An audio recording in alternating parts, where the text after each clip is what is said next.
صلاة الله سلام الله. Bismillahirrahmanirrahim. Assalamualaikum warahmatullahi wabarakatuh. Alhamdulillah wassalatu wassalamu ala Rasulillah wa ala alihi wa sahbihi wa mawalah wa la hawla wa la quwata illa billahi wa ba'du. Alhamdulillah, di malam hari ini kembali kita bisa duduk di Masjid Muhajirin. Salawat dan salam kita hadiahkan kepada Rasul kita Nabi besar Muhammad sallallahu alaihi wasallam. Kita lanjutkan kajian kita, masih membahas qasasul anbiya, kisah-kisah para nabi dari dzurriyyati Adam alaihi salatu wassalam. Dan minggu lalu kita sudah menceritakan tentang kisah Nabi Allah Lut alaihi salam. Maka nabi setelah Lut adalah khatibul anbiya Syuaib alaihi salatu wassalam. Kita akan bicara tentang oratornya para nabi. Dialah Nabi Allah Syuaib alaihi salatu wassalam. Dan kita tahu bahwa Nabi Allah Syuaib alaihi salatu wassalam berdasarkan hadis Abi Dzar Al-Ghifari radhiyallahu anhu bahwa nabi-nabi Arab itu ada 4. Yang pertama Nabi Allah Hud alaihi salatu wassalam yang diutus kepada kaum Ad. Kemudian yang kedua Nabi Allah Saleh yang diutus kepada kaum Tsamud. Kemudian yang ketiga nabi yang kita bicarakan, Nabi Syuaib yang diutus kepada kaum Aikah atau disebut dengan Madian. Dan yang terakhir Rasul kita Muhammad sallallahu alaihi wasallam diutus kepada seluruh manusia, jin dan manusianya. Adapun Nabi Allah Ismail tidak dikategorikan Nabi Arab tetapi musta'rab, orang yang bukan Arab jadi orang Arab karena fasih berbahasa Arab. Terjadi silang pendapat di antara para ulama tentang nasab Nabi Syuaib ini. Apakah dia kembali nasabnya kepada Nuh alaihi salatu wassalam, ataukah kembali kepada Ibrahim alaihi salatu wassalam? Orang-orang ahlu kitab ataupun disebut dengan Yahudi dalam kitab Tauratnya mengatakan bahwa Syuaib ini dari turunan Ibrahim, karena diutus kepada Madian, dan Madian itu nisbat kepada putra Ibrahim. Ibrahim putra dari Madian, putra daripada Ibrahim. Tetapi sebagian ulama mengatakan tidak, bahwa dia adalah turunan Nuh karena dia Nabi Arab. Sebab bukan Nabi Bani Israel, dia Nabi Arab. Adapun soal nama, Al-Quranul Karim mengatakan bahwa nama daripada Syuaib itu berdasarkan nas Al-Quran adalah Syuaib, Nabi Allah Syuaib alaihi salatu wassalam. Tetapi dalam Taurat bukan Syuaib namanya, Nabi Ra'uil namanya. Ra'uil itu istilah Taurat. Tapi dalam bahasa Syriania namanya bukan Syuaib tetapi Yathrub. Tetapi tentu kita mengacu kepada Al-Quranul Karim, karena bagaimanapun bagi kita kaum muslimin berita yang paling benar adalah Al-Quran. Maka kita katakan namanya adalah Syuaib alaihi salatu wassalam. Dan Nabi Syuaib ini jarak dengan Nabi Lut tidak jauh, baik secara waktu ataupun secara tempat. Dan itu disyaratkan dalam Al-Quran, wa ma qaumu lutim minkum bibaid. Ingat bahwa kalian dengan kaum Lut itu tidak jauh. Artinya Syuaib ketika mengingatkan, hati-hati, kalau kalian menentang Nabi kalian, maka kalian akan sama diazab seperti kaum Lut. Karena kaum Lut itu tidak jauh dari kalian, baik secara tempat ataupun waktu. Jadi secara peristiwa berarti beruntun setelah Nabi Lut alaihi salatu wassalam, kemudian diutus Nabi Allah Syuaib alaihi salatu wassalam. Al-Quran menyebutkan kisah Syuaib ini di 11 kali dalam beberapa surat dalam Al-Quran. Di antaranya surah Al-A'raf ayat 88, kemudian surah Hud ayat 87, kemudian surah Asy-Syu'ara ayat 177, kemudian surah Al-A'raf ayat 85, kemudian terulang dalam surah Al-A'raf ayat 90, kemudian terulang dalam surah Al-A'raf ayat 92, kemudian surah Hud kembali ayat 84, kemudian juga terulang dalam surah Hud 91 sampai 93 atau 94, kemudian Al-Ankabut ayat 36, Al-Hujurat ayat 13, dan Al-Mursalat ayat 30. Tetapi cerita yang lengkap hanya ada di 5 surat.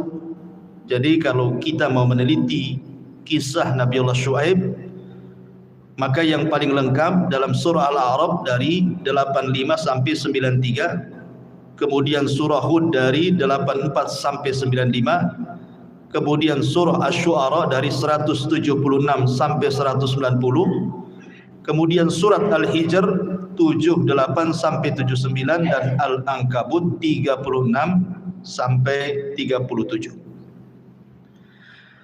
Taib ma'asyiral muslimin yang dimuliakan Allah Subhanahu wa taala. Kita tahu bahwa kaum Nabi Syuaib ini disebut dengan Madian dalam Quran. Ada juga yang mengatakan disebut dengan Al-Aikah. Jadi ada yang mengatakan disebut Madian atau juga disebut Aikah. Sebagian para ulama mengatakan bahwa Madian dengan Aikah itu berbeda negeri. Artinya Nabi Syuaib itu diutus kepada 2 negeri ini. Kadang-kadang dia berdakwah di Madian, kadang-kadang dia berdakwah di Aikah. Tapi ulama mengatakan bahwa Madian dan Aikah itu sama saja. Adapun Madian itu kotanya, Aikah itu sesembahannya. Karena Aikah itu adalah pohon yang paling besar yang ada di Madian yang disembah oleh kaum Syuaib. Makanya disebut Ashabul Aikah karena mereka menyembah Aikah. Aikah itu artinya pohon yang hidup di perairan, itu disebut Aikah. Dan ini pendapat yang kuat wallahu a'lam. Adapun letak Madian sendiri memang menjadi khilaf para ulama. Di dalam Taurat bahwa Madian itu terletak di sebuah negeri atau mantiqah, sebuah tempat namanya Naqab. Naqab itu ada di Palestina. Artinya kalau seandainya Madian itu letaknya di Palestina, yang disebut dengan wilayah Naqab, berarti ada hubung kait antara Syuaib dengan Nabi Musa. Karena ketika Nabi Musa alaihi salatu wassalam membunuh seseorang dari kabilah Fir'aun, kemudian larinya kemana? Ke Madian. Kemudian berjumpa dengan 2 putri Nabi Syuaib. kemudian berakhir dengan menikahi salah satu dari putri Nabi Syuaib dan menjadi gembala kambing selama 10 tahun membantu Syuaib, kemudian setelah itu kembali ke Mesir. Ini versi Taurat, bahwa Syuaib yang ditemui oleh Musa itu ya Nabi Syuaib gitu maksudnya. Tapi versi Quran berbeda, karena Madian itu bukan terletak di Palestina, tapi Madian itu terletak di kota Al-Bidah.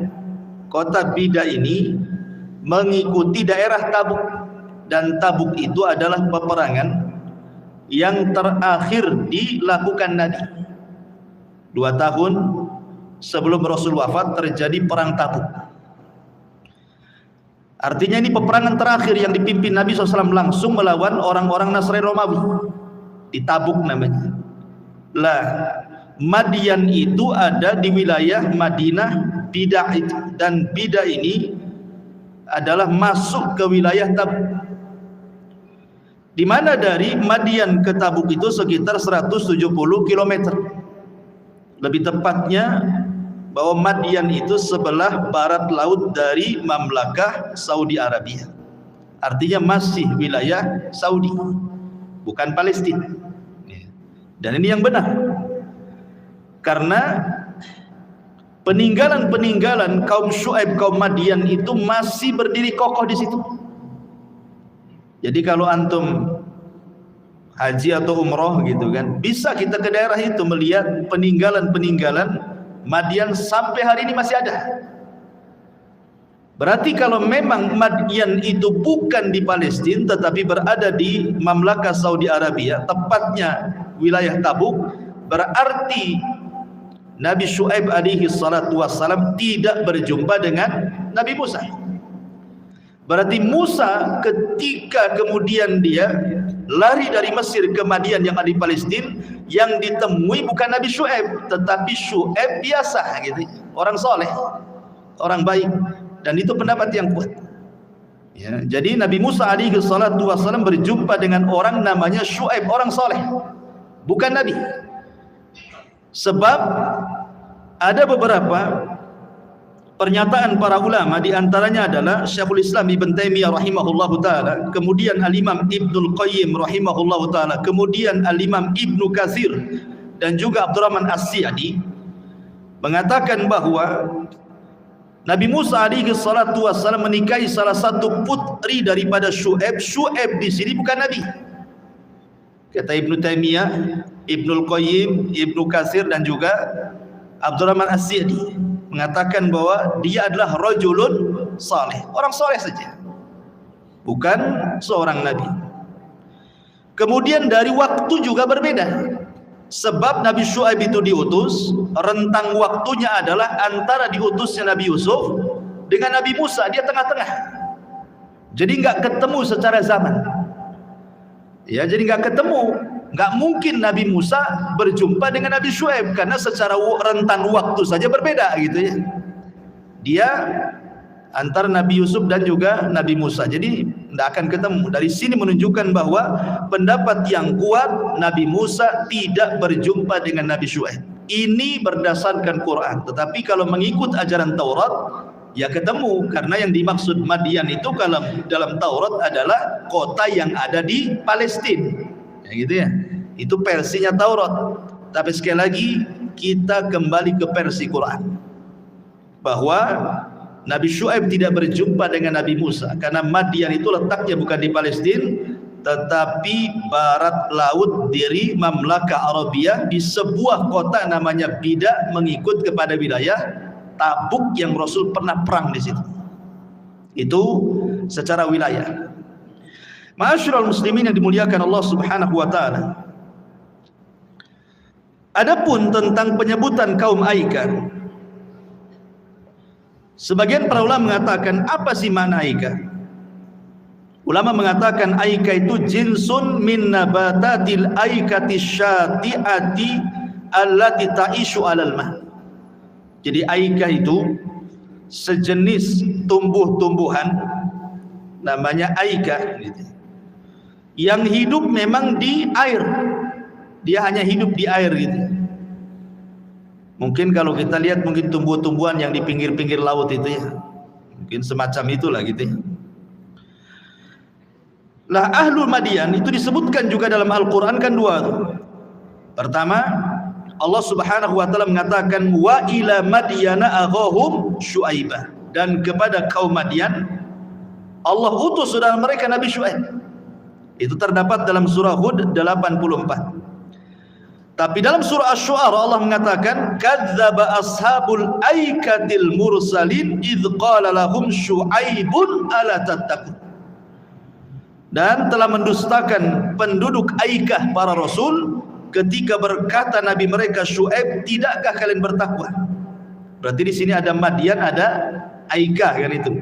Dan tadi saya sudah jelaskan, menurut ulama ada yang mengatakan Madian itu kota sendiri, Aikah kota sendiri, artinya Syuaib diutus kepada dua bangsa. Tetapi pendapat yang kuat wallahu alam bahwa Madian itu ya Aikah, dan Aikah itu maksudnya sesembahannya karena mereka menyembah pohon. Taib masyarul muslimin yang dimuliakan Allah Azza wa Jalla, penduduk Madian ini memiliki 3 dosa besar. Kenapa diutus kepada mereka Nabi Allah Syuaib alaihi salatu wassalam? Pertama, dari segi akidah, mereka menyembah pohon yang disebut dengan Aikah itu. Mereka menganggap bahwa pohon itu memiliki pengaruh kepada peristiwa dan kejadian di bumi. Jadi yang mendatangkan rizki, yang mendatangkan jodoh, yang mendatangkan kehidupan bagi penduduk Madian itu bersumber dari Aikah. Makanya mereka mengagungkan pohon Aikah itu, pohon yang paling besar yang ada di Madian itu. Dan orang-orang yang nyembah pohon, dan ini sejarah pertama orang nyembah pohon inilah ya, di zaman Nabi Syuaib. Ada orang nyembah pohonnya di zaman Nabi Syuaib ini. Tetapi di zaman Nabi SAW, orang-orang jahiliyah pun sebagian mereka selain menyembah berhala, mereka menyembah pohon juga. Dan itu disyaratkan dalam sebuah riwayat ketika Nabi SAW perang melawan kabilah-kabilah musyrik gitu ya di Hunain. Ketika itu kan Rasul membawa pasukan 10.000. Lah 10.000 pasukan ini rupanya sebagian besar adalah orang-orang yang baru masuk Islam setelah tragedi Fathu Mekah kan. Ketika Rasul memerangi atau membukakan kota Mekah itu kan, orang itu kan tidak menghadapi Rasul, hanya melihat dari kejauhan saja. Seolah-olah mereka mengatakan, coba saja Muhammad itu menyerang Mekah, pasti akan terjadi seperti yang terjadi kepada Abrahatul Asram. Ketika bawa pasukan gajah menyerbu Mekah, didatangkan burung ababil kan. Rupanya setelah Nabi SAW menguasai Mekah, tak ada pun burung ababil itu. Menunjukkan bahwa yang dilakukan Rasul itu benar, dan dia seorang Nabi. Sebab itulah sebagian besar orang Arab masuk Islam. Lah ketika perang Hunain ini kan beruntun dari Fathu Mekah ke Hunain gitu ya, sehingga orang-orang yang belum kokoh akidahnya itu ikut ingin jihad bersama Rasul di Hunain. Di tengah jalan orang-orang ini lewat di sebuah pohon yang disebut dengan sidr, pohon bidara yang sangat besar, yang dulu di zaman jahiliyah pohon itu sangat diagungkan. Kemudian mereka minta berhenti di pohon itu, kemudian ngomong sama Nabi, ya Rasulullah, ij'al lana dzatu anwat kama lakum dzatu anwat. Rasul, jadikanlah pohon macam itu. Dulu kami punya pohon itu. Kalau perang, sebelum perang kami gantungkan pedang-pedang kami di situ untuk tabaruk mencari berkah supaya menang perangnya. Rasul marahlah. Ngapain kemudian mau perang gantung-gantung pedang pula di pohon?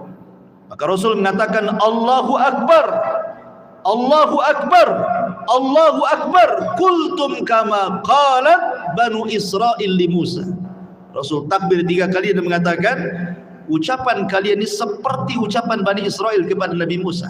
Baru diselamatkan nih, melihat matanya Fir'aun ditenggelamkan, tiba-tiba lewat di sebuah desa, di situ ada para kamalakum alihah. Musa juga katanya patung-patung anak sapi katanya. Katakan innakum qaumun tajhalun, kalian umat yang jahil, sudah diberikan petunjuk tauhid mau pula gitu ya. Jadi Rasul menyamakan apa yang diminta para sahabat ini seperti ucapan Bani Israel kepada Musa, karena ini kan masuk Islam, baru dapat hidayah tauhid, mau syirik pula dengan pohon gitu. Subhanallah, penyembahan pohon ini rupanya masih ada juga di negeri kita kan. Saya ingat masih kecil-kecil dulu, kalau di tempat saya di Majalengka itu, biasanya orang masih mengeramatkan pohon beringin. Kan banyak di sana pohon beringin itu. Apalagi kalau pohon beringin itu letaknya di pinggir-pinggir sungai. Pokoknya jauh dari perkampungan. Wah, itu banyak sesajen di situ. Entah apa maksudnya di situ. Tetapi orang-orang itu mereka menganggap bahwa pohon itu kalau tidak diletakkan di sesajen, katanya orang kampung itu, nanti kalau lewat di situ kesambat. Bahkan sebagian orang ada yang tapak di situ, semedi nggak tahu cari apa di pohon beringin. Karena zaman dulu kan masih rame-ramenya togel tuh, mungkin cari nomor di situ kali ya. Saya lihat itu masih ada nasi, kemudian telur sebelah, kemudian ikan teri gitu ya. Mungkin jinnya sekarang nggak boleh teri kan, lagi BBM dan naik. Ma'asyiral muslimin yang dimuliakan Allah Azza wa Jalla, intinya bahwa ashabul Madyan atau kaum Madyan ini menyembah pohon. Ini satu penyimpangan yang teramat besar dalam bab akidah. Kemudian yang kedua, penduduk Madyan ini suka quta'utur. Mereka suka merampok. Jadi memalah. Kalau ada orang yang datang ke daerahnya atau hanya sekedar lewat, tidak bisa main lewat begitu saja. Karena masalahnya Madyan ini adalah tempat strategis di mana tempat perjalanan orang berniaga, entah berniaga ke Yaman, entah berniaga ke Syam gitu. Nah, lewatnya itu ke Madyan. Sehingga kemudian para peniaga-peniaga itu suka dicegat di jalan, suruh bayar upeti, suruh bayar pajak, kalau enggak dirampok ya. Dan ini kerusakan di dalam dunia ya, merusak bumi namanya, menciptakan ketidakamanan kan, orang jadi takut buat ke situ. Dan yang paling menonjol di dalam Al-Quran adalah yang ketiga, kecurangan dalam berniaga. Ini yang paling disorot dalam Al-Quran, karena kaum inilah yang pertama kali memberikan contoh tentang curang dalam berniaga. Mengurang-urang takaran, mengurang-urang timbangan, mengambil hak orang lain, riba, ghalim, macam-macam ada di situ. Jadi kaum Madyan ini pengasas pertama orang curang dalam dagang. Akhirnya Allah Subhanahu wa taala kirim azab kepada mereka karena kecurangan. Padahal kaum Madyan itu secara ekonomi Allah berikan kecukupan. Subhanallah, kufur nikmat ya. Jadi secara ekonomi itu mereka di atas kecukupan, orangnya kaya-kaya. Tetapi kalau berniaga curang-curang orangnya. Coba bayangkan, terkadang orang diberikan kekayaan bukannya bersyukur tetapi makin kufur kan. Betul kata Allah Subhanahu wa taala, Allah berfirman, kalla innal insana la yatgha an ra'ahus taghna. Terkadang manusia itu mudah melampaui batas apabila Allah berikan kecukupan yang melimpah. Dari sini ma'asyiral muslimin, 3 poin inilah yang kemudian menjadikan Allah Subhanahu wa taala utus kepada mereka kaum Madyan ini seorang nabi yang disebut dengan Syuaib atau disebut dengan Khatibul Anbiya. Karena Nabi SAW itu kalau disebutkan nama Syuaib, karena orang Arab itu paham ceritanya. Kenapa Al-Quran menceritakan Nabi Syuaib kepada orang-orang Quraisy dan perlakuan mereka serta azab mereka? Karena orang-orang Arab tahu ceritanya. Jadi Rasul selalu mengingatkan tentang kisah kaum Madyan kepada orang-orang Quraisy itu. Makanya Rasul apabila menyebut Syuaib, Rasul mengatakan dzaka khatibul anbiya. Itulah orator para nabi. Karena Nabi Syuaib ini orangnya fasih kalau ngomong gitu ya. Kalau bantah membantah itu dia bisa mematahkan lawannya, dan dia orang yang paling luar biasa bicaranya. Dan itu dikenal, makanya julukannya Syuaib itu Khatibul Anbiya, oratornya para nabi. Ma'asyiral muslimin yang dimuliakan Allah Azza wa Jalla, baik kita akan kisahkan secara lengkap kisah Nabi Allah Syuaib alaihi salatu wassalam. Saya ambil di satu surat saja, Nanti lebihnya kita akan masukkan dari beberapa surat karena tidak mungkin kita bahas semua suratnya. Kita ambil dari surah Qaf ayat 13 sampai 15. Ma'asyiral muslimin yang dimuliakan Allah Subhanahu wa taala. Allah Subhanahu wa taala berfirman dalam surah Qaf. Wa ila madyana akhahum Syu'aibah, dan kepada kaum Madian Allah utus saudara mereka Nabi Allah Syu'aib. Di sini Allah ketika mengatakan akhahum saudara mereka, maknanya Syu'aib itu lahir di tengah-tengah kaum Madian. Bukan orang lain Nabi Syu'aib itu. Orang mereka sendiri gitu. Artinya kaum Madian itu tahu kecilnya Syu'aib seperti apa, remajanya Syu'aib seperti apa, dewasanya Syu'aib sampai diangkat jadi nabi dan rasul itu orang-orang Madian tahu Syu'aib itu seperti apa gitu maksudnya. Sama dengan Nabi SAW lahir di tengah-tengah Quraisy kan. Orang-orang Quraisy tahu bagaimana kecilnya Rasul, remajanya Rasul, dewasanya Rasul sampai menikahnya Rasul sampai diangkat jadi nabi dan rasul. Orang-orang Quraisy tahu. Lah begitu juga Syu'aib di tengah-tengah kaumnya sangat dikenal. Siapa Nabi Allah Syu'aib alaihi salatu wassalam itu? Kemudian qala, dia mengatakan, ya qaumi ibudullaha ma lakum min ilahin ghair. Wahai kaumku, sembahlah Allah karena tidak ada sesembahan selain daripada Allah Subhanahu wa taala yang berhak disembah kecuali Dia. Dari sini kita tahu ma'asyiral muslimin yang dimuliakan Allah Azza wa Jalla bahwa setiap para nabi pasti bendera dakwah pertama kali adalah tauhid sebelum yang lain. Dan itu diceritakan di beberapa ayat dalam Al-Qur'an seperti surah Al-A'raf ayat 85 Allah mengatakan wa ila madyana akhahum Syu'aiba qala ya qaumi ibudullaha ma lakum min ilahin ghair. Dan kepada kaum Madian Allah utus saudara mereka Syu'aib. Syu'aib mengatakan, hei kaumku, sembahlah Allah, tauhidkan Allah, tidak ada sesembahan selain daripada Allah yang berhak disembah kecuali Allah. Kemudian terulang dalam surah Hud ayat 84. Kemudian terulang dalam surah Al-Ankabut ayat 36. Kemudian terulang dalam surah Asy-Syu'ara ayat 179. Idz qala lahum Syu'aibun ala tattaqun. Dan ketika Syu'aib berkata kepada kaumnya, tidakkah kalian bertakwa, tidakkah kalian mentauhidkan Allah Subhanahu wa taala? Dari sini kita tahu bahwa semua para nabi mendakwahkan tauhid, dan ini yang harusnya kita lakukan hari ini. Dakwah tauhid harus tanamkan kepada anak-anak kita seperti Luqman Al-Hakim menanamkan kepada anaknya, ya bunayya la tusyrik billah. Wahai anakku, jangan sekutukan Allah Subhanahu wa taala. Karena ketika kemudian masing-masing keluarga mengingatkan tentang tauhid, akhirnya masyarakatnya seperti yang kita kenal hari ini kan. Percaya kepada dukun, percaya kepada tangkal gitu. Bahkan hari ini merebak dukun-dukun yang aneh-aneh. Belakangan ya lagi rame yang sekarang ini dukun yang mengklaim bisa menghidupkan orang mati. Ada dukun ya, perempuan satu, laki-laki satu, lagi viral nih kan. Satu orang Sunda tuh, siapa namanya? Si Awawan tuh siapa? Kalau yang bisa menghidupkan orang mati gitu.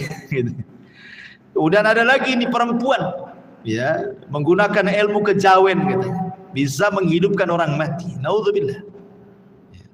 Anehnya memang betul kata orang Arab, likulli saqitil laqit, kata orang Arab itu setiap benda jatuh ada yang mungut. Maknanya setiap ajaran sesat itu ada saja pengikutnya gitu maksudnya. Ada saja yang percaya gitu. Padahal sudah jelas-jelas menghidupkan orang mati itu kan hak mutlak milik Allah kan itu. Pasti kita katakan orang itu sedang berdusta, menipu, tapi ada saja yang percaya. Itu anehnya. Yang lebih parah gitu ya, ada pula pengacara didukung pengacara. Nauzubillah, ma'asyiral muslimin. Kenapa bisa terjadi coba?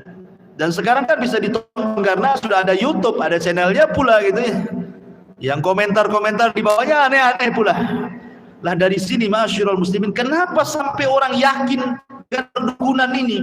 karena terkikisnya tauhid. Orang kalau bertauhid tidak mungkin yakin dengan perkara tersebut. Nggak mungkin orang ketipu datang ke dukun itu, karena nggak punya tauhid kan, ketipu akhirnya. Ma'asyiral muslimin yang dimuliakan Allah Azza wa Jalla, artinya bahwa dakwah para nabi dan rasul yang pertama didakwahkan adalah tauhid.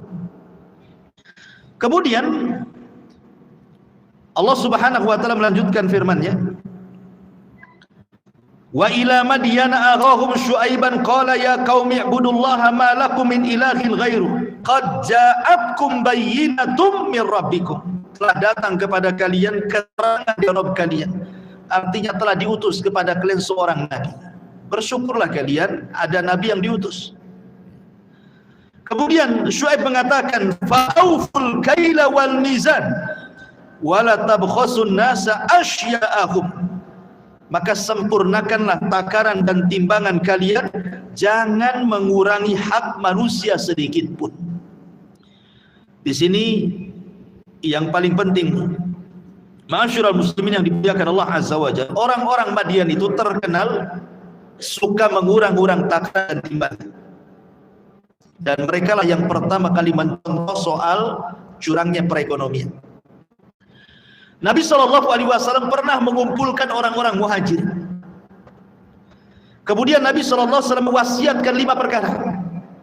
Kata Nabi SAW, ya ma'syaral muhajirin, hisalu khamsin idza nazalna bikum wa a'udzu billahi an tudrikuhun. Ingat wahai orang-orang muhajirin, 5 perkara kata Rasul. Hati-hati, sempat menimpa kalian, aku berlindung kepada Allah. Jangan sampai menimpa kalian. Kata Nabi SAW yang pertama, lam tadharil fahishatu fi qaumin qad hatta yu'linu biha illa fasha fihim at-ta'un wal auja' allati lam takun madat fi aslafihim alladhina madaw. Tidaklah sebuah fahisyah. Fahisyah itu identik dengan perbuatan zina, lesbi dan homoseksual. Itulah jenisnya LGBT. Tidaklah perzinahan dan LGBT ini nampak di sebuah kaum terang-terangan gitu ya. Ada tempatnya, ada lokalisasinya, kapanpun datang bisa. Terkadang dilegalkan pula sama pemerintah daerah gitu ya. Kalau sudah ini dilakukan secara terang-terangan, dan hari ini kita lihat terang-terangan, baik lewat online atau offline bahasanya ya, atau yang datang langsung ke lokasi, lengkap ada di hari ini, baik yang terselubung ataupun yang terang-terangan. Kata Nabi SAW, adalah sebuah fahisyah nampak pada sebuah kaum, kecuali akan disebar kepada mereka penyakit taun dan penyakit-penyakit yang tidak pernah dikenal sebelumnya di zaman Nabi. Di zaman Nabi nggak ada namanya penyakit AIDS itu. Muncul hari ini penyakit itu, dan belum ada obatnya kan? Sampai sekarang kan belum ada obatnya. Berusaha dokter di dunia meneliti, tapi belum ada obatnya. Kenapa demikian ikhwan? Kalaupun ada obatnya, pasti Allah akan kirim lagi wabah yang lain kan? Karena percuma satu dunia ini, dokter ini mau rapat kemudian mencari obat sebuah penyakit karena sebuah maksiat yang disebut dengan zina ataupun LGBT dan yang semacamnya, nanti Allah kirim lagi penyakit yang lain, karena yang mereka lawan itu Allah Subhanahu wa ta'ala. Yang mereka sedang berhadapan itu dengan Allah, dan Allah sanggup mengirimkan tentaranya apapun yang Allah kehendaki kan gitu. Umpamanya ketemu nih obat AIDS, datang wabah lain kan itu. Jadi satu-satunya untuk menghilangkan bukan mencari obat, tetapi basmi ini maksiat-maksiat kayak gini. Hilang nanti penyakit itu. Kemudian yang kedua, ini syahidnya di sini. Nabi SAW mengatakan, dan tidaklah kalian wala tanqusul mikyala wal mizana illa ukhidu bisinina wa syiddatil maunati wa jawri sultani alaihim. Subhanallah. Lihat, Nabi SAW mengatakan, Allah kirim 3 azab dalam satu dosa. Dosanya 1, azabnya 3. Apa kata Nabi? Tidaklah kalian curang dalam takaran, curang dalam timbangan, alias curang dalam berniaga, mengambil hak orang lain, dan begitu seterusnya, kecuali satu, ukhidu bisinin, maka akan ditimpakan kepada mereka sinin. Sinin itu artinya ya paceklik, walaupun hujannya tidak berkah, bukan tanaman, malah kemudian gagal panen, turun hujan tetapi buat banjir gitu ya, sinin ya. Kemudian wasyiddatil maunah, susah ekonomi ya, susah cari pekerjaan gitu ya. Ini jangan-jangan sekarang lagi susah gitu ya, jangan-jangan karena para peniaga ini curang dalam berniaga, karena ini azab yang kedua nih, akhirnya susah cari ekonomi, walaupun dia kerja nggak cukup untuk makan keluarganya. Dan yang terakhir, yang parah, wa jawrus sultani alaihim, Allah kuasakan para pemimpin zalim. Bayangkan dosanya satu, dosanya hanya mengurangi takaran, mengurangi timbangan, curang dalam berniaga, tetapi dosanya tiga, Allah kirimkan sinin paceklik, Allah kirimkan susah ekonomi, Allah kirimkan penguasa zalim. Coba kalau kita terapkan di negeri kita ini, masuk nih tiga-tiganya kan. Ma'asyiral muslimin yang dimuliakan Allah Azza wa Jalla. Makanya kenapa kemudian Allah kirim kepada kaum Madyan itu seorang nabi untuk meluruskan ekonomi mereka, karena dalam Islam saja azab yang ngeri, orang-orang yang ngurang-ngurang rendah timbangan. Ini yang kedua. Yang ketiga, walam yamna'u zakata amwalihim illa mun'il qatra min sama walaula lahaim lam yumtar. Tidaklah manusia mencegah zakat kecuali akan ditahan hujan dari langit, kalau bukan karena binatang ternak, Allah sudah tidak mungkin menghujani bumi lagi. Kemudian yang keempat, walam yanqusu ahdallah wa ahda rasulih illa sallallahu alaihim aduwa min ghairihim fa akhadha ba'dalladhi fi aydihim.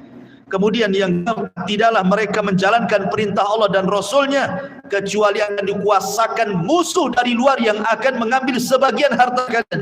Dan yang terakhir, wa lam yahkum a'immatuhum bima anzalallah wa takhayyaru fima anzalallah illa ja'alallahu ba'sahum bainahum. Ketika mereka mulai meninggalkan hukum-hukum Allah, Allah subhanahu wa ta'ala akan timpakan kepada mereka berbagai macam azab. Naudzubillah. Syahidnya di sini adalah poin yang kedua, tidaklah mereka mengurang-urang takaran dan timbangan kecuali akan ditimpakan susahnya ekonomi dan dikirim kepada mereka para pemimpin zalim. Makanya kenapa Rasul sallallahu alaihi wasallam sampai mengatakan idza tabaya'tum bil 'ina wa akhadtum adnabal baqar wa raditum bizar'i wa taraktumul jihad sallallahu alaikum dhullan la yazi'uhu illa hatta tarji'u ila dinikum. Kata Nabi SAW, ketika kalian sudah berekonomi menggunakan sistem riba Anda mainkan, kemudian Anda redho dengan peternakan kalian, lupa agama, redho dengan sawah dan ladang kalian, lupa menuntut ilmu, kemudian kalian meninggalkan jihad dengan harta, jihad dengan dakwah, dan begitu seterusnya, kecuali Allah akan kuasakan kehinaan dan tidak mungkin dicabut kehinaan itu sampai kembali ke ajaran Islam yang benar. Sampai Nabi SAW mengatakan akan ditimpakan kehinaan itu sudah mulai curang dalam berniaga. Maka kenapa dengan tegas ketika Rasul hijrah dari Mekah ke Madinah, yang menguasai ekonomi Madinah itu siapa? Yahudi. Bani naik pasar terbesar di Madinah di zaman Rasul ketika hijrah itu orang-orang Yahudi, dan orang Yahudi terkena kurang berniaga, sama dengan kaum Syuaib, mengurang timbangan, mengurang takaran, kemudian tidak memberikan hak kepada mereka. Makanya Allah kirimkan atau Allah turunkan satu surat pada mereka yang disebut dengan surah Al-Mutaffifin. Allah mengatakan apa? Wailun lil mutaffifin, neraka bagi para mutaffif yang suka ngurang-ngurang itu. Maksudnya apa di sini? Orang-orang di sini alladzina idza talu an-nas yastawfun idza kaluhum awazanuhum yushirun, kalau dia jadi pembeli tambahlah, Kalau dia jadi penjual, diganjal timbangannya. Nah, gitu maksudnya. Itu mutaffif. Itu kan banyak di pasar-pasar ya. Kadang-kadang timbangan rusak pula ditimbang itu. Kadang-kadang baru naruh udah diambil lagi. Nomornya itu belum jalan. Udah diambil kasih gitu. Kalau saya lihat di YouTube itu kadang-kadang kalau jual buah, rupanya yang jelek-jelek sudah dikreseki di belakang gitu ya. Betul diambil yang bagus-bagus. Nah ini pembelinya ditaruh diambil kresek yang lain. Ada orang yang seperti itu, teman. Lihat mutaffif. Yang mengerikan di sini adalah kalimat wail di sini. Apa sih wail itu?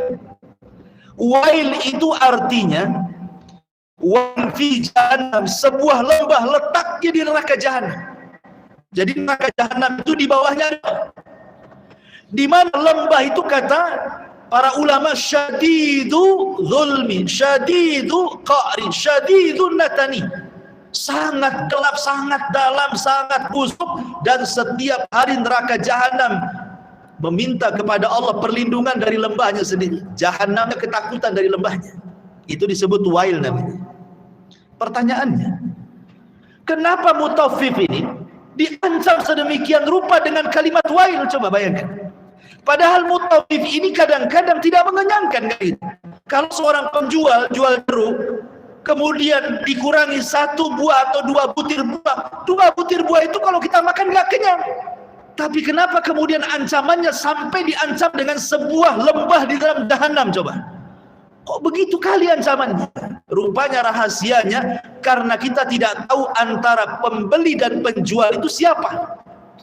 Boleh jadi yang membeli itu anak yatim, berarti kita ngambil hak anak yatim. Boleh jadi yang membeli fakir miskin, berarti yang kita ambil hak fakir miskin. Boleh jadi mungkin dia naik mobil, yang beli itu tetapi membelikan untuk disedekahkan kepada asuhan. Kita tidak tahu kan itu. Atau mungkin penjual ini dia orang miskin, dia orang susah, kita kemudian mengatakan tolonglah tambah kan itu. Orang ini jelas-jelas miskin gitu. Itulah kenapa kemudian tatfif itu sampai diancam dengan kalimat wail dalam Al-Quran. Itu rahasianya di situ. Karena kita tidak tahu antara penjual dan pembeli masalah. Ma'asyiral muslimin yang dimuliakan Allah Azza wa Jalla, kembali kepada kisah kaum Syuaib. Jadi kaum Syuaib itu suka mereka mengurang-urang takaran dan mengurang-urang timbangan. Makanya Nabi Syuaib mengatakan fa'auful kaila wal mizan wa la tabkhasun nasa asya'ahum. Sempurnakan timbangan takaran kalian, jangan kurangi sedikit pun hak manusia. Kemudian setelah itu Allah mengatakan wal tubsiu fil ardi ba'da islahiha. Tolong jangan rusak bumi setelah Allah perbaiki bumi. Artinya jangan merampok, jangan mencuri, jangan nakut-nakuti orang. Ya. Allah buat bumi ini sudah damai aman gitu. Dengan adanya para perampok jadi nggak aman. Contoh saja satu perumahan, belum ada sejarahnya orang nyuri motor. Tiba-tiba motor hilang, sibuk satu perumahan kan? Yang disalahkan satpamnya, kan itu. Akhirnya sibuk, portal sana, portal sini kan itu. Gara-gara satu motor, deg-degan satu perumahan. Yang tadinya motor di luar, semua masuk ruang tamu jadinya. Itu satu perumahan tuh. Baru satu motor hilang sudah geger gitu ya. Ma'asyiral muslimin yang dimuliakan Allah Azza wa Jalla. Kemudian Allah mengatakan, dzalikum khairul lakum in kuntum mu'min. Itu semua lebih baik bagi kalian jika kalian orang-orang yang beriman. Kemudian Allah katakan juga perkataan Syuaib, wala taqudu bikulli siratin tu'iduna wa tasudduna an sabilillah. Jangan kalian suka duduk-duduk menakut-nakuti orang Islam. Jadi kaum Syuaib ini menakut-nakuti orang-orang yang sudah beriman kepada Nabi Syuaib, ditakut-takuti. Suruh mereka balik lagi ke ajaran menyembah pohon aika itu. Jadi berusaha menghalang-halangi jalan dari jalan-jalan Allah Subhanahu wa taala. Nah, ini juga dosa lain ini. Orang sudah dapat hidayah disuruh sesat gitu ya. Ini dosa lain daripada dosa kaum Nabi Syuaib alaihi salatu wassalam. Ma'asyiral muslimin yang dimuliakan Allah Subhanahu wa taala. Lah, kita tahu bahwa kaum Madian, saya ulangi dari awal bahwa kaum yang diberikan kenikmatan berupa ekonomi yang cukup sebenarnya. Tetapi karena kecurangan itulah kemudian Allah Subhanahu wa taala kirim Nabi Syuaib kepada mereka. Kemudian Nabi Syuaib berdakwah seperti yang tadi saya jelaskan. Tapi lihat jawabannya. Bagaimana jawaban kaum Syuaib kepada Nabi Allah Syuaib alaihi salatu wassalam yang Allah Subhanahu wa taala sebutkan di dalam surat yang lain. Allah mengatakan, qala ya qaumi, qala ya qalu, mereka berkata, ya Syuaib, as-salatuka ta'muruka an natruka ma ya'budu abauna aw naf'ala fi amwalina ma nasha innaka la antal halimur rasyid. Lihat bahasanya. Mereka berkata, hei Syuaib, apakah agamamu yang menyuruhmu agar kami meninggalkan apa yang disembah nenek moyang kami, atau agamamu yang melarang kami mengelola harta kami menurut cara kami sendiri? Kenapa kalian atur-atur ekonomi kami gitu ya? Sungguh engkau itu benar-benar orang yang bijak, wahai Syuaib gitu. Maksudnya ini penghinaan, bukan memuji. Ini memang orang bijak katanya. Tapi dalam rangka menghina Nabi Syuaib gitu. Tapi dari sini ikhwan, ada dua perkara dari perkataan kaum Syuaib. Yang pertama, orang kalau sudah kokoh dengan ajaran nenek moyang itu paling sulit dirubah. Orang kalau sudah kokoh dengan ajaran nenek moyang itu paling sulit dirubah. Pasti banyak ngelesnya gitu. Kalau antum berdakwah di sebuah kampung, di sebuah desa, atau ke keluarga antum lah yang masih kental dengan adat istiadat kampungnya gitu ya, itu sulit mengajak mereka untuk ke tauhid dan ke sunnah, itu sulit sekali. Karena bagi mereka ajaran yang benar itulah ajaran yang mereka ketahui dari moyang mereka di kampung mereka, itu masalah. Ya. Makanya kenapa kalau kita lihat orang-orang yang mudah dapat hidayah itu biasanya orang-orang yang hijrah biasanya. Orang kampung ke kota hijrah cari kerjaan kan. Ketemu banyak orang, otaknya baru berpikir nih. Ya. Bahwa pemikiran itu bukan satu saja, bukan di kampung dia saja. Rupanya ketemu banyak orang, banyak pula pemikiran. Disitulah dia baru menimbang. Makanya banyak orang yang hijrah itu justru orang-orang yang hijrah dari kampung. Setelah melihat wawasan yang luas di luar sana, baru kemudian sedikit demi sedikit mereka mau menerima ajaran tauhid, ajaran sunnah kan. Tapi yang tinggal di kampung itu, kecuali Allah yang rahmati mereka ya, sulit dakwah kepada mereka. Makanya sering saya ceritakan kenapa Khalid bin Walid dan Amr bin As itu masuk Islam belakangan. Masuk Islam itu ketika di tahun 7 Hijriah, ketika peristiwa perang Mu'tah. Itulah perang perdana Khalid itu, perang Mu'tah itu di 7 Hijriah. Berarti berapa puluh tahun coba Khalid tidak beriman kepada Nabi sallallahu alaihi wasallam. Nabi sallallahu alaihi wasallam saja di Mekah berapa tahun? 13 tahun. Kemudian tahun 7 Hijriah Khalid baru masuk Islam. Artinya Khalid masuk Islam itu setelah Islam lewat 20 tahun. Ya kan? Setelah lewat 20 tahun, padahal kawan-kawan Khalid bin Walid itu Abu Bakar, Utsman, Umar, Abdurrahman bin Auf masuk Islam di awal-awal Islam. Itu kawan-kawannya. Tapi Khalid bertahan loh dengan jahiliyahnya, setelah lewat 20 tahun baru masuk Islam dia. Jadi ditanyalah Khalid ini, Khalid, kenapa engkau tidak masuk Islam sebagaimana teman-temanmu dulu? Ya kan? Coba kalau engkau sudah masuk Islam, mungkin engkau akan sama dengan Abu Bakar, Umar, Utsman dan begitu seterusnya. Makanya kenapa Rasul pernah marah kepada Khalid bin Walid ketika dia mencela Abdurrahman ibn Auf. Kenapa Abdurrahman bin Auf ini as-sabiqunal awwalun, orang-orang yang pertama masuk Islam? Khalid ini 20 tahun baru masuk Islam, tiba-tiba mencela Abdurrahman bin Auf. Rasul marah kepada Khalid mengatakan, ya Khalid, la tasubu ashabi. Jangan kau cela sahabatku ya.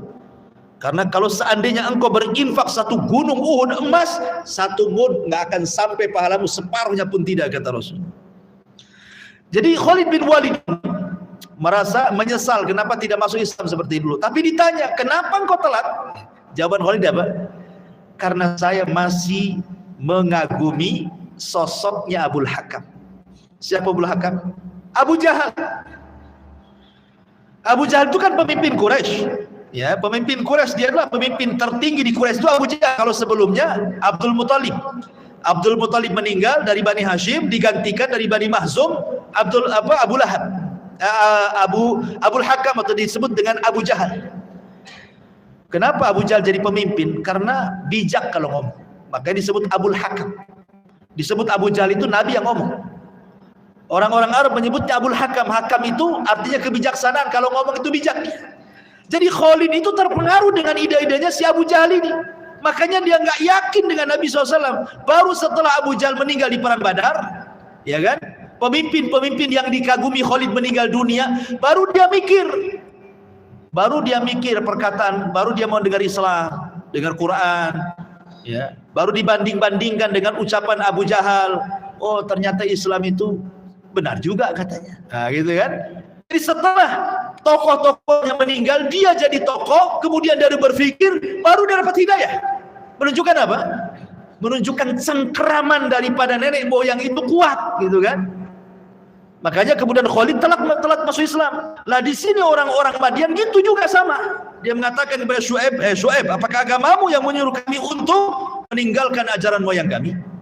Ini satu. Yang kedua, kalimatnya adalah au naf'ala fi amwalina ma nasha. Apakah agamamu yang melarang kepada kami untuk mengelola harta kami sesuai dengan kami?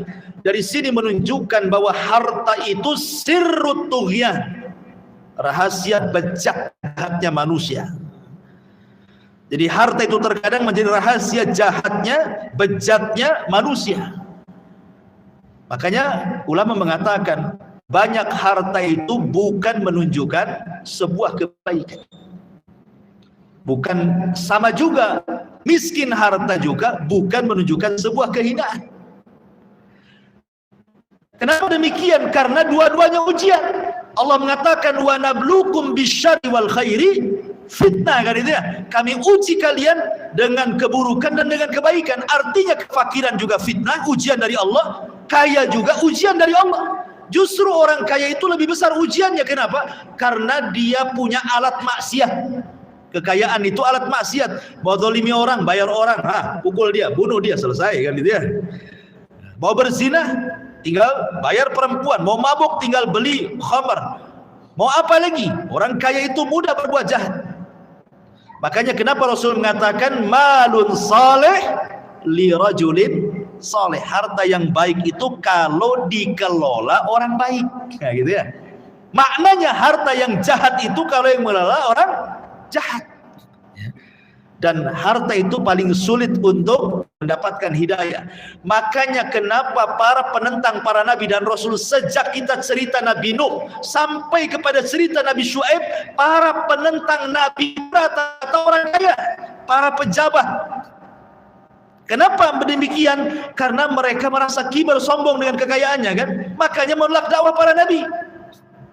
Coba lihat orang-orang yang ngaji itu, orang yang hadir taklim itu, mana orang-orang kaya? Para pejabat-pejabat tuh hadir nggak itu di kajian tuh? Kajinya itu kalau seremonial saja, kan? Kalau secara besar datang sekalian kampanye lah gitu mungkin. Tapi kalau mau hadir ngaji betul-betul itu sibuk. Alasannya apa? Sibuk kan itu.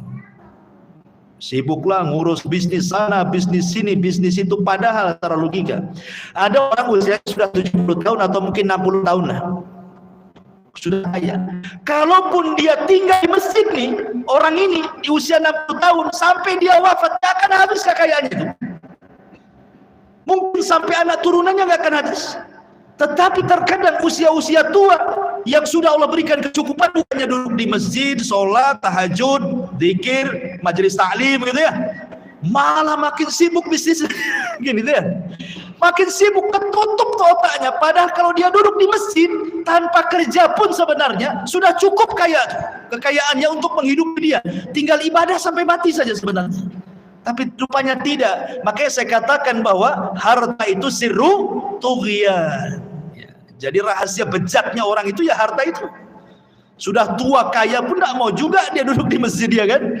Ma'asyiral muslimin yang dimuliakan, inilah dua faedah dari perkataan kaumnya Syuaib kepada Nabi Allah Syuaib alaihi salatu wassalam. Tapi Syuaib ini orangnya lembut. Bagaimana tanggapan dia? Qala ya qaumi ara'aitum in kuntu ala bayyinatin min rabbi wa razaqani minhu rizqan hasana wa ma uridu an ukhalifakum ila ma anhaakum anhu in uridu ila islah mastata'tu wa ma taufiqi illa billah alaihi tawakkaltu wa ilaihi unib. Syuaib berkata, wahai kaumku, terangkan kepadaku jika aku mempunyai bukti yang nyata dari Tuhanku dan aku dianugerahi rizki yang baik, pantaskah aku menyalahi perintah Allah? Maknanya begini, ya. Sekarang Allah sudah anugerahkan kepada kalian banyak harta dan kalian yakin itu datang dari Allah. Pantas nggak kalian kufur? Pantas nggak kalian kufur? Ini harta titipan Allah gitu, kan?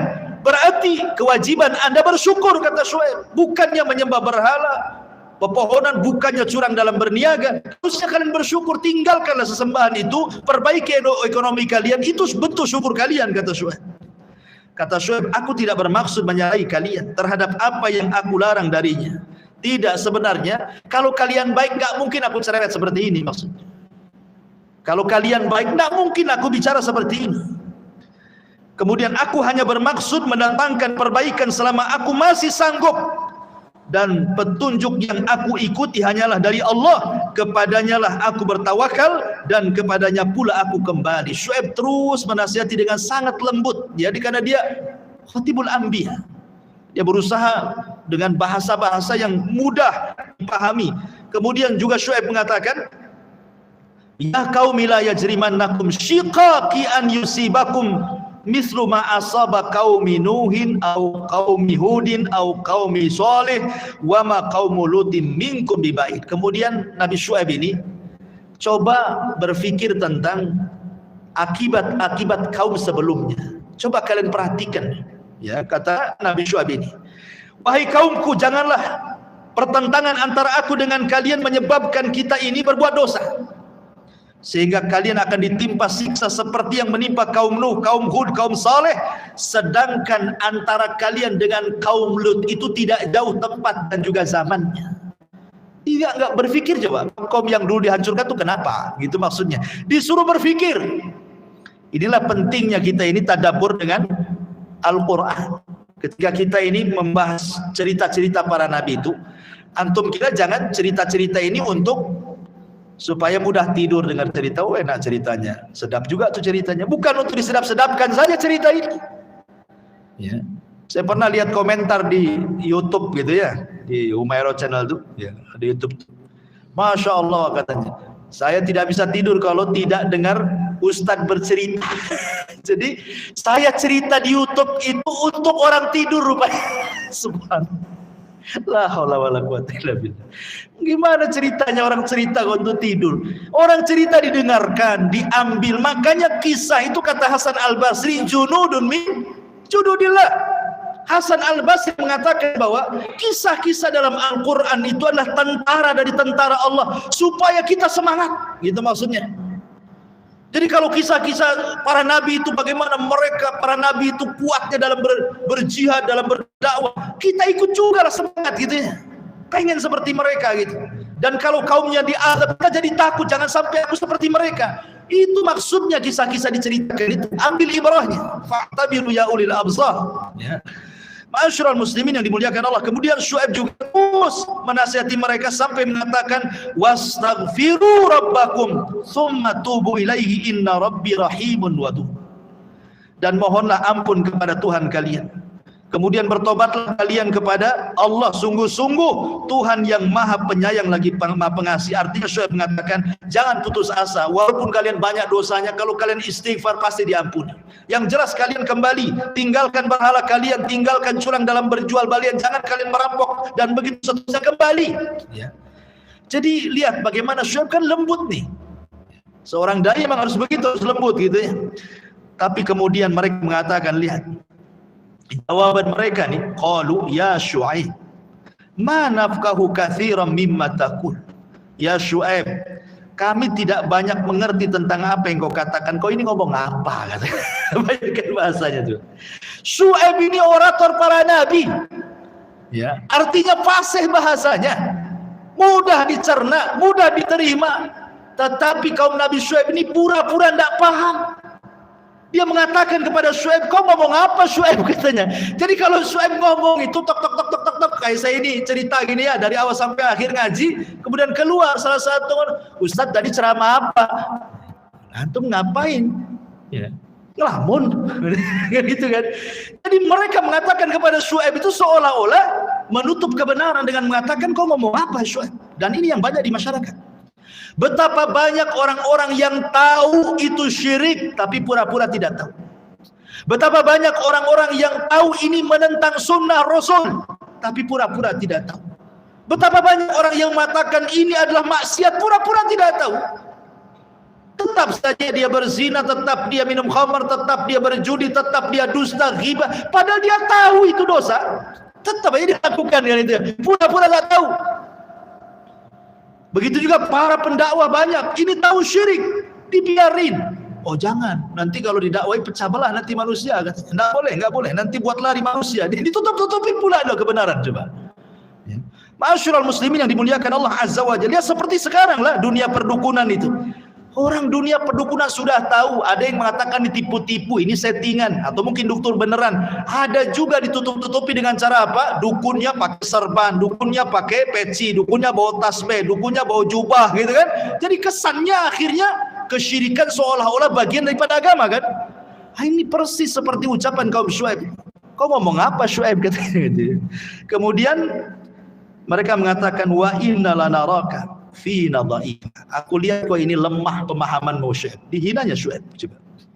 Walau la rahtu la rajamnaka wa ma anta alaina bi aziz. Kalau bukan karena kau punya masa kabilahmu sudah kumatikan dengan cara dirajam kau ini Syuaib ya. Maka Syuaib mengatakan ya qaumi arahti a'azzu alaikum minallah. Kaumku, kenapa kalian takut kepada kabilahku, kau tidak takut kepada Allah? Aneh kalian ini ya. Kok kalian takut sama kabilahku? Harusnya kalian takut kepada Allah. Aku tidak membawa kabilah kok gitu. Aku berdakwah kepada kalian gitu. Jadi Syuaib ingin mengatakan harusnya kalian takut kepada Allah, bukan takut kepada manusia ya. Kemudian Syuaib juga mengatakan ya, wattakhadtumuhu wara'akum zihriyan inna rabbi bima ta'maluna muhit. Wahai kaumku, apakah keluargaku lebih terhormat menurut pandangan kamu daripada Allah? Bahkan dia kamu tempatkan di belakangmu, diabaikan. Ketahuilah sesungguhnya pengetahuan Tuhanku meliputi apa yang kalian kerjakan. Kemudian Syuaib mengatakan ya qaumi malu ala makanatikum inni amil saufa ta'lamun man ya'tihi adzabu yuhzi wa man huwa kadhib wartakibu inni ma'akum raqib. Dan wahai kaumku, berbuatlah menurut kemampuan kalian, sesungguhnya aku pun berbuat demikian. Artinya bertakwalah semampu kalian ya. Kelak kalian akan mengetahui siapa yang akan ditimpa azab yang menghinakan dan siapa yang berdusta di antara kita, dan tunggulah sesungguhnya aku bersama kalian dan Allah Subhanahu wa taala akan senantiasa terus mengawasi kalian. Hati-hati. Jadi Syuaib alaihi salatu wassalam mulai mengancam mereka dengan azab. Tapi subhanallah, justru orang-orang Madian ini bukan takut dengan azab. Bahkan mereka justru kemudian menantang. Nah, sekali lagi, ini kaum para nabi. Sebelum-sebelumnya juga ketika kita bicara kaum Samud, rata-rata mereka menantang kan? Menantang para nabi. Kalau memang azab yang kau janjikan itu benar, datangkan katanya. Itu kaum Madian juga sama. Bicara kepada kaum Syuaib juga sama dengan mengatakan apa? Wa ma anta illa basyarum mithluna wa inna dhunnuka laminal kadhibin fa askit alaina kisafan minas sama in kunta minas sadiqin. Engkau ini Syuaib manusia biasa sama dengan kita. Engkau ini hanya pendusta saja. Kalau engkau benar, turunkan azab dari langit sekarang juga. Kalau memang engkau orang yang benar katanya. Nah ini kalau sudah yang demikian sudah melawan Allah, ini beda ceritanya. Subhanallah ikhwan. Azab yang diberikan kepada kaum Madian ini bukan satu azab. Nanti saya sebutkan bagaimana perkataan Ibnu Katsir rahimahullah ta'ala. Azab yang ngeri sekali yang Allah timpakan kepada kaum Madian ini, karena dosanya banyak masalahnya ya. Apa saja coba azab yang ditimpakan kepada kaum Syuaib ini? Pertama, Allah berikan pacaklik luar biasa. Tidak turun hujan. Tidak turun hujan ikhwan. Kita saja di Batam ini kalau berapa bulan tak turun hujan saja, sampai ATB ngadakan sholat istisqa, buat awan buatan soal hujan, sudah kesulitan, sudah pusing itu. Bagaimana untuk minum orang Batam dan begitu seterusnya kan? Ini 3 tahun tidak turun hujan. Apa yang terjadi? Setelah itu Allah Subhanahu wa taala hentikan angin. Bayangan angin dihentikan oleh Allah. Tidak ada angin. Sama sekali nggak ada angin. Allah hentikan angin itu. Padahal oksigen itu perlu. Kemudian yang ketiga, Allah buat suhu panas selama 7 hari 7 malam. Kalau tidak ada angin, kita aja kepanasan, kita bisa masuk rumah.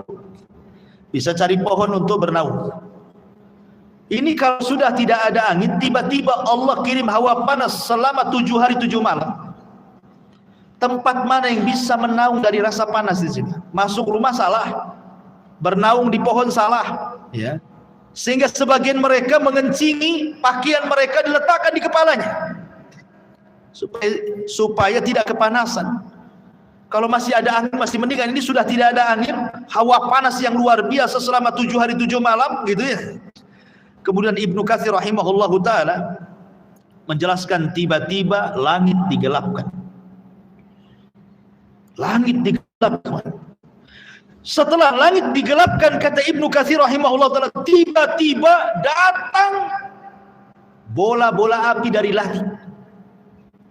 Meteor-meteor itu, bola-bola api dari langit, kemudian menghantam itu negeri Madian, itu Ashabul Aikah itu. Cukup sampai di sini? Tidak. Allah buat gempa yang luar biasa. Ini sudah berapa atapnya? Ya. Setelah Allah Subhanahu wa taala buat gempa yang luar biasa, Allah utus Jibril untuk berteriak 1 kali teriakan. Setelah Jibril berteriak, mengguntur teriakannya, memecahkan gendang-gendang Ashabul Madian, semua bergelimpangan jasadnya di rumah-rumah. Tidak ada satupun yang selamat kecuali mati. Coba paceklik yang berkepanjangan, dihentikan angin, dikirim hawa panas 7 hari 7 malam, tiba-tiba langit digelapkan, dikirimnya bola-bola api dari langit menghantam Madian, setelah itu digempakan, setelah itu teriakan Jibril mengeluarkan roh dari jasadnya. Azab mana lagi lebih pedih daripada kaum Syuaib ini? Makanya Ibnu Katsir rahimahullah taala membuat catatan bagus sekali. Apa kata Imam Ibnu Katsir? Allah Subhanahu wa taala tidak buat azab itu dalam satu waktu, tetapi Allah kasih beberapa jeda waktu. Dan Allah Subhanahu wa taala letakkan di 3 surat, bukan di 1 surat. Ya. Pertama disebutkan dalam surah Al-A'raf, Allah Subhanahu wa taala sebut kalimat gempa. Kemudian dalam surah Hud, teriakan dari malaikat Jibril sayhah. Kemudian dalam surah Asy-Syu'ara, langit digelapkan, yaumudzulla. Kenapa? Azabnya ini yang paling parah 3 ini. Kenapa terjadi gempa? Jibril disuruh berteriak, kemudian langit digelapkan. Adapun kata Imam Ibnu Katsir dalam surah Al-A'raf, kenapa sampai Allah kirim gempa? Karena kaum Madian itu mereka berusaha memurtadkan orang-orang yang sudah beriman, suruh murtad lagi. Suruh ragu-ragu. Ya, dibuat goncang hatinya. Makanya Allah kirim bumi suruh goncang juga.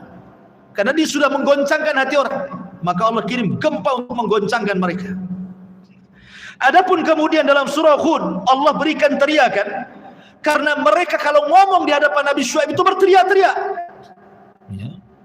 Berteriak-teriak gitu ya, sambil sombongnya mereka berteriak-teriak di depan Nabi Syuaib. Makanya Allah kirim teriakan Jibril alaihi salatu wassalam yang mengguntur, menghancurkan gendang-gendang telinga dan melesatkan nyawa dari jasad-jasadnya. Adapun dalam surah Asy-Syu'ara, kenapa Allah kirim kegelapan yang luar biasa gitu ya? Karena mereka yang minta azab. Kan mereka minta azab. Mereka mengatakan kepada Nabi Syuaib, "Askit alaina kisafan minas sama."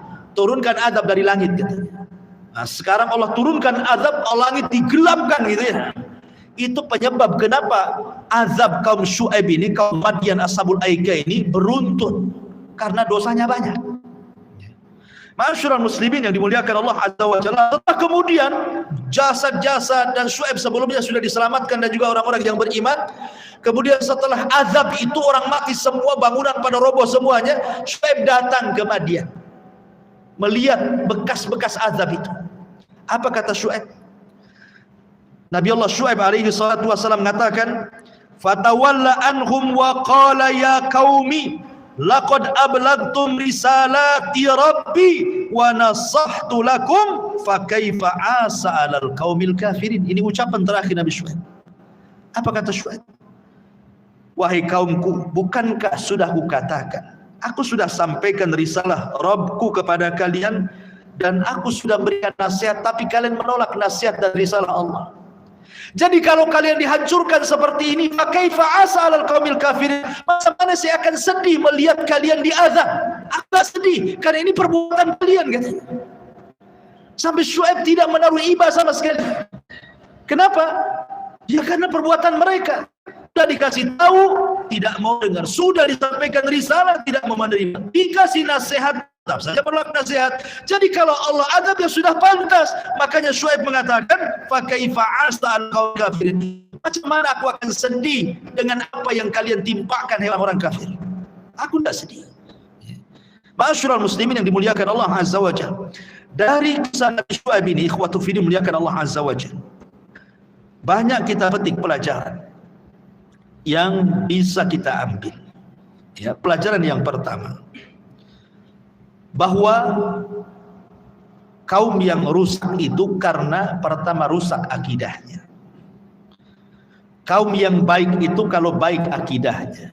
Kenapa kemudian Nabi SAW senantiasa mewanti-wanti soal akidah, soal tauhid, karena tauhid itu awal kewajiban dan akhir kewajiban.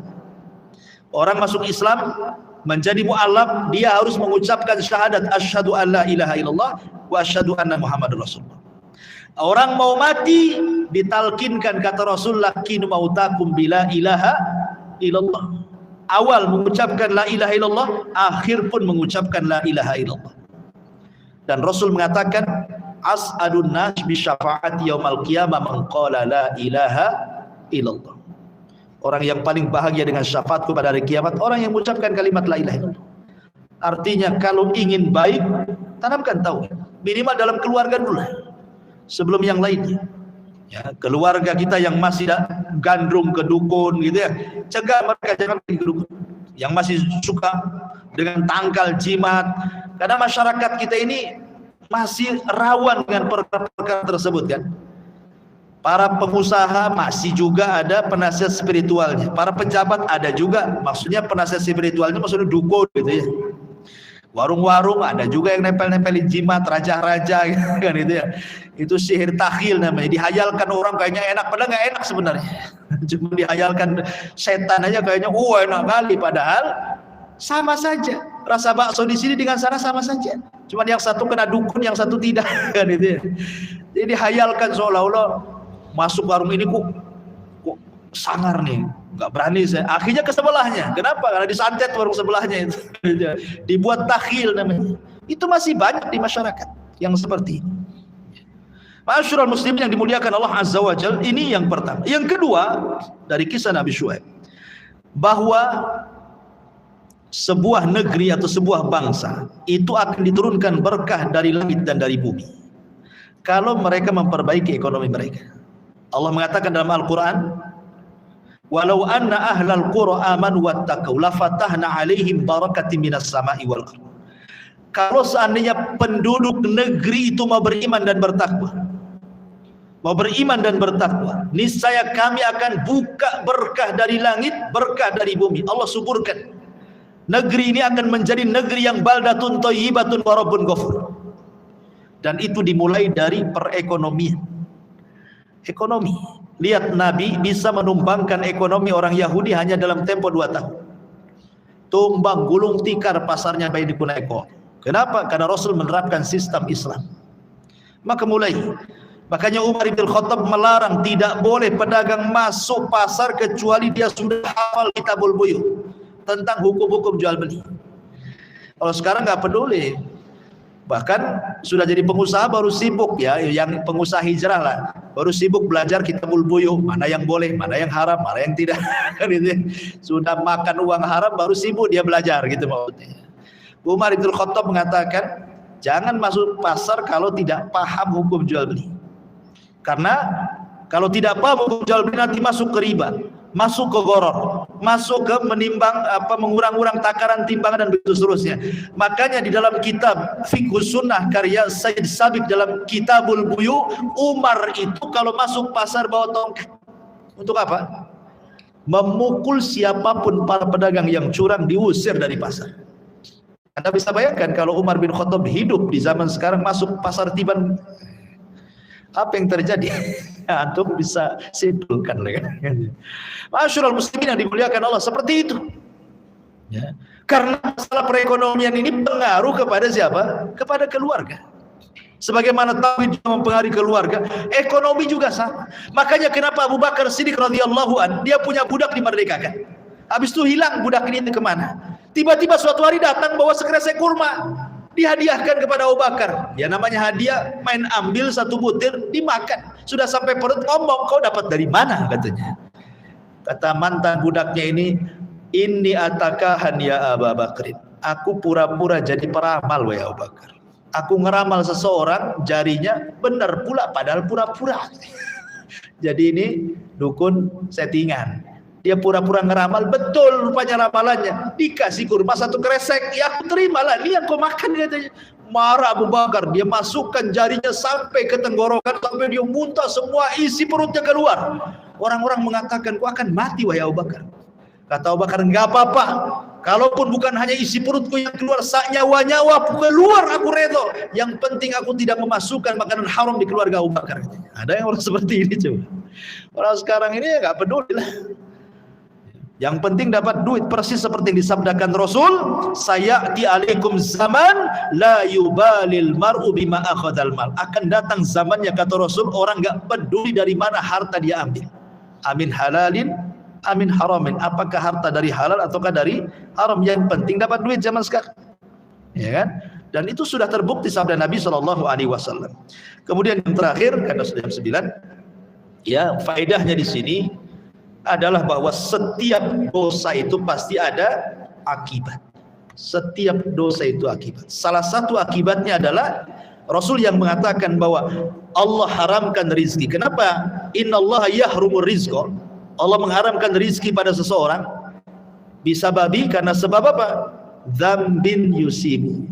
Dzamban yusibu, karena sebab dosa yang dia lakukan. Artinya setiap dosa pasti punya pengaruh. Punya pengaruh baik kepada ketenangan keluarga, ketenangan hati, kebahagiaan. Pasti dosa itu ada pengaruhnya. Tidak mungkin tidak ada pengaruh. Makanya Imam Ibnul Qayyim bagus sekali sampai dia menyebutkan pengaruh dosa itu banyak sekali dalam kitabnya. Maka jauhi dosa sebisa mungkin, karena dosa itu membawa pengaruh yang luar biasa jeleknya dalam kehidupan umat manusia. Wallahu a'lam bishawab. Mudah-mudahan ada manfaatnya. Subhanakallah bihamdika asyhadu an la ilaha illa anta astaghfiruka wa atubu ilaik. Allahu ta'ala. Assalamualaikum warahmatullahi wabarakatuh.